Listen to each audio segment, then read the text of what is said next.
नमस्कार, जय हिंद. मी अविनाश कुमार, SP नांदेड. एक short demo दाखवणार की त्या दिवशी वोटिंगच्या दिवशी कसा आमची सुरक्षा व्यवस्था आणि काय गाईडलाईन्स राहणार. जे आमची बंदोबस्त जे आहे 200 मीटर पासून स्टार्ट होणार, त्यांच्या मागे पण आमचे बंदोबस्त राहणार, पण 200 आणि 100 मीटर असा आम्ही लाईन आणि आमची बंदोबस्त त्याप्रमाणे ठेवणार. 200 मीटरच्या आतमध्ये पार्किंग किंवा तुमची टेंट, पेंडॉल किंवा असा काही राहणार नाही. पार्टीचे चिन्ह 200 मीटरच्या आतमध्ये राहणार नाही. तो हा झाला एक फर्स्ट 200 मीटरचे आमचे बंदोबस्तची एक आमचे लोक राहणार, जे तुम्हाला फ्रिस्क करून आतमध्ये जाण्याची परवानगी देणार. 100 मीटरच्या आतमध्ये सुद्धा जे काही गाईडलाईन्स आहेत त्यामध्ये मोबाईल किंवा असा इलेक्ट्रॉनिक गॅजेट्स राहणार नाही. 100 मीटरच्या आतमध्ये फक्त वोटर जाणार. वोटर आणि जे कॅन्डिडेट्स किंवा त्यांचे रिप्रेझेंटेटिव्ह लिमिटेड वेळसाठी 3 वेळी कॅन्डिडेट्स किंवा त्यांचे रिप्रेझेंटेटिव्ह जाऊ शकतो. एक वोटिंग करण्यासाठी आणि 2 वेळा बघण्यासाठी की कसा आतमध्ये काय चालू आहे. आणि जे 3 वेळी कॅन्डिडेट्स जाणार त्यांची पण टाइम लिमिटेड ड्युरेशन फिक्स आहे. म्हणजे तुम्ही आतमध्ये जाऊन बसू शकत नाही. आतमध्ये जाऊन 3 वोटर त्यांची वोटिंग संपेपर्यंत तुम्हाला परत बाहेर यायचे आहे. म्हणजे फक्त 3 वारी जायचे आहे मॅक्सिमम आणि लगेच तुम्हाला बाहेर यायचे आहे. तो हा 100 मीटरची आमची एक बाउंड्री झाला जिथे आमची बंदोबस्त राहणार. तसेच वोटिंग कक्षच्या जस्ट बाहेर क्यू मध्ये एक व्यवस्थित लाईन मध्ये वोटर्स राहणार आणि रूम जवळ आमचे एक स्टाफ.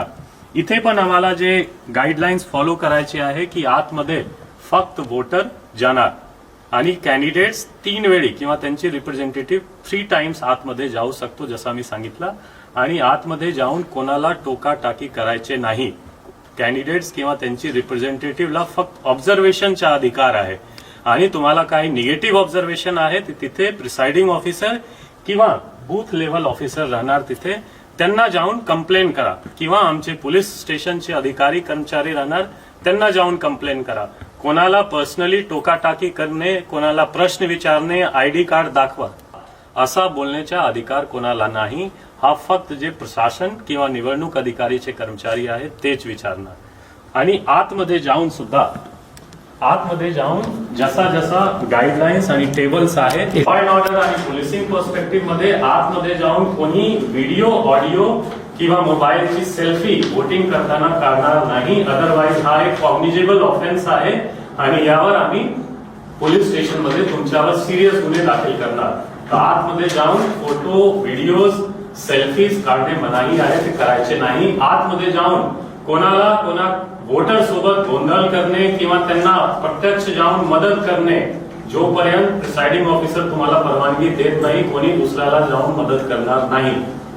तो हा झाला आतमध्येच्या 100 मीटर, 200 मीटर असा 3 गाईडलाईन्स आहे आमची, ज्यांचे की काटकोरपणे पालन आम्हाला करायचे आहे.